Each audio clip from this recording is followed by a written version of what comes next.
Well, welcome back. This is the sixth in a series of videos where we're talking about how Interact AS is being used by educators to remove communication barriers. And in the previous video, I noticed that I unfortunately had an outdated version of the slide that shows the languages that are supported. And so as promised, here's the updated slide. And it was kind of nice for me to take a quick little break there as I've been talking for about 40, 45 minutes here. But what you see here is the list of languages that are automatically supported. And what I mean by automatically is that this is instant translation of conversations or documents is performed by software. And so anything that you say is going to be voiced out in these languages and vice versa.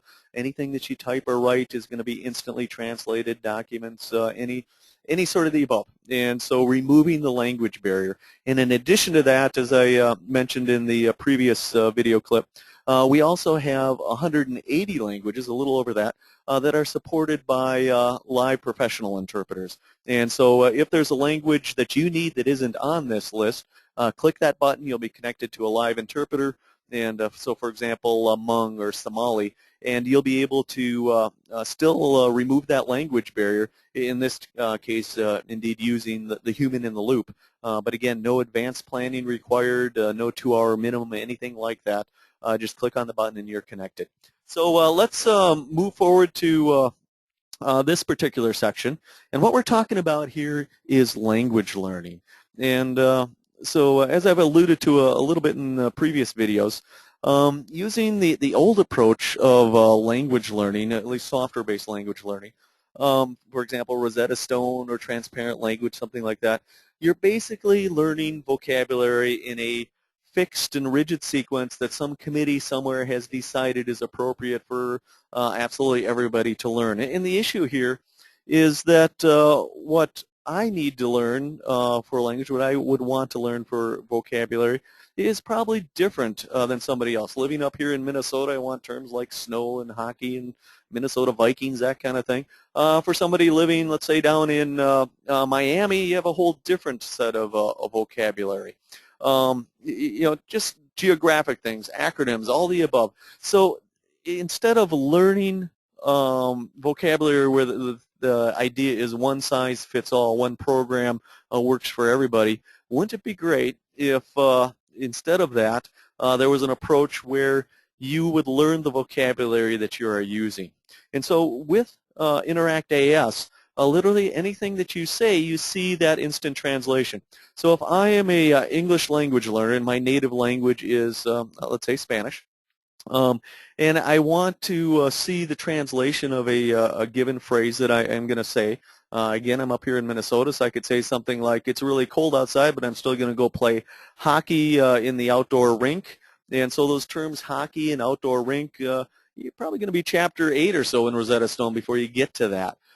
So here, since I'm using that phrase, I'll say it in Spanish, I'll see the English translation both written and hear it spoken, and then I can immediately use it. That immediate application of new knowledge significantly increases my retention rate and thereby decreases the amount of time it's going to take me to learn English. And the reverse is also true.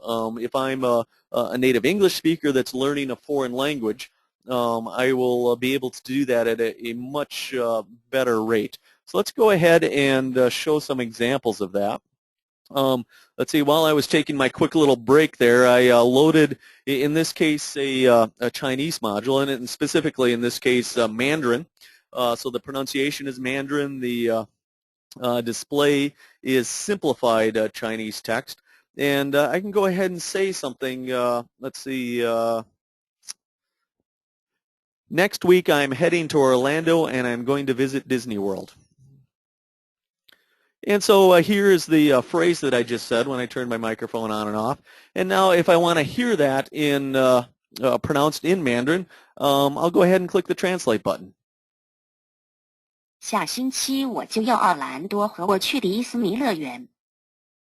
And so in addition to hearing that pronounced in the Mandarin dialect, I also selected to have that displayed, in this case in the simplified Chinese character set. I could also do it in the traditional Chinese set, but the simplified is the most common. And also what's happening here is something I haven't talked about before. but I have the reverse translation turned on.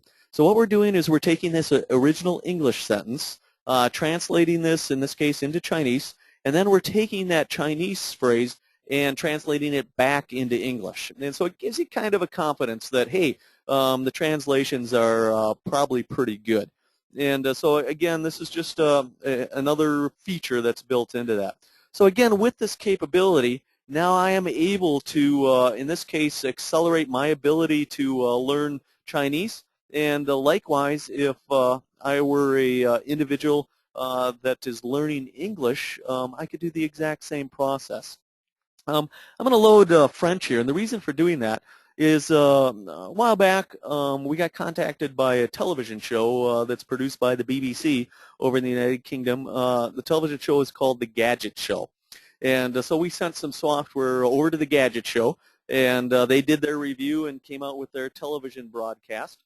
And while they were on their on television there, and you can go to YouTube and see that broadcast, they started talking about the tooth fairy. And so it certainly surprised me. But they said a phrase, something like this. The tooth fairy comes and leaves money underneath your pillow at night.